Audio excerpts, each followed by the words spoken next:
Bonjour, le mois de décembre touche à sa fin, c'est l'occasion pour l'Astec de faire le point sur l'année écoulée et de vous annoncer ce que nous vous préparons.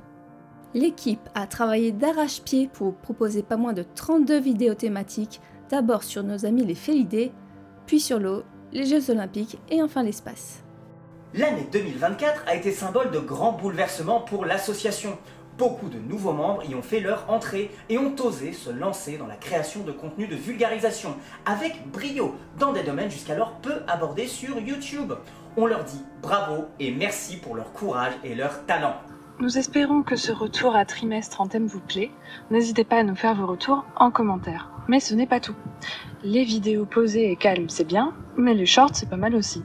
Ainsi, vous pourrez retrouver 4 séries de shorts sur notre chaîne. Mais aussi tout un tas d'autres formats courts, notamment pour vous expliquer les bases juridiques des crises politiques qui ont secoué le pays. Et se positionner fermement contre l'extrême droite et toute forme de discrimination. La chaîne YouTube de l'Astec, c'est aussi les revues de presse mensuelles. Le format a beaucoup évolué avec des contraintes et ressources humaines et temporelles variables. Encore une fois, n'hésitez pas à nous faire des retours sur ce qui vous plaît et sur ce que vous voudriez voir évoluer. Nous avons toujours à cœur de vous partager nos découvertes chaque mois sur tous les domaines scientifiques. Vous avez aussi pu voir des vidéos hors série passionnantes. Déjà, pour la journée Women in STEM, avec des interviews de femmes de sciences inspirantes. Mais également les battles pour déterminer le meilleur Disney des années 90, tournoi que nous avons poursuivi au Bordeaux Geek Fest directement face au public. Et c'est Mulan qui a gagné, évidemment. D'ailleurs, les événements, parlons-en.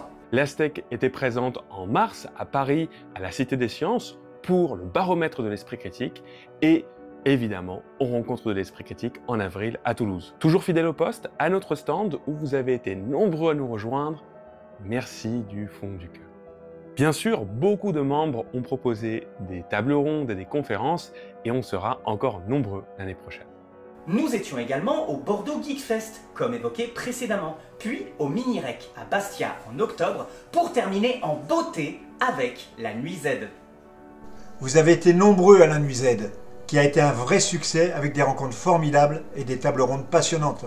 Le tout rendu possible grâce à l'investissement des membres et de bénévoles. Ça a été l'occasion de nous retrouver et de vous rencontrer, vous, dans une ambiance détendue, propice à la réflexion et à l'ouverture d'esprit qui nous sont chers. Cet événement n'aurait pas pu exister sans votre soutien financier, et nous vous en remercions. Et bien entendu, on continue de collaborer tout au long de l'année avec des acteurs ou des associations de la promotion de l'esprit critique ou de vulgarisation scientifique, comme la FIS notamment. Et concernant l'accessibilité, cette année, comme chaque année, je me suis rendu aux différents séminaires STEAM organisés un peu partout en France, notamment un à Nancy, à l'occasion duquel j'ai pu proposer une conférence sur les biais cognitifs.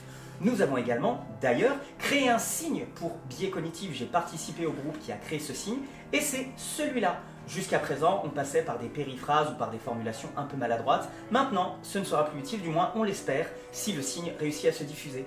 J'ai également été invité à la Cité des Sciences et de l'Industrie, à l'initiative de Claire Garguier, responsable accessibilité pour sa bibliothèque, afin de proposer une conférence sur l'emprise mentale et les dérives sectaires. 2024 a été riche en événements et en nouveautés, mais laissez-nous vous expliquer ce que nous vous préparons pour 2025. Déjà, nous poursuivrons nos vidéos du vendredi avec un tout nouveau thème, très original pour le trimestre d'hiver. Avec des sujets du plus classique au plus détaillé, du plus sobre au plus putaclic.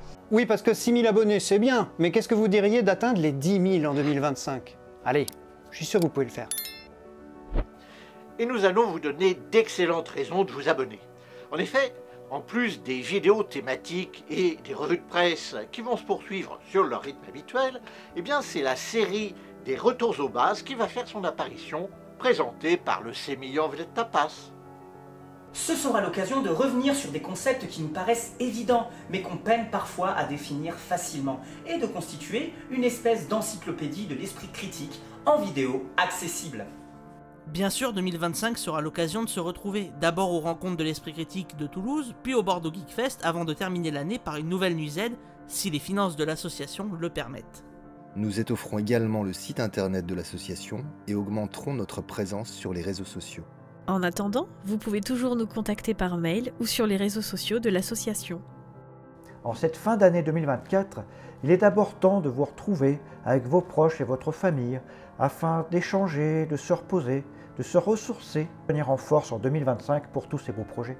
Toute l'équipe de l'Aztec vous souhaite de joyeuses fêtes de fin d'année et vous donne rendez-vous en 2025.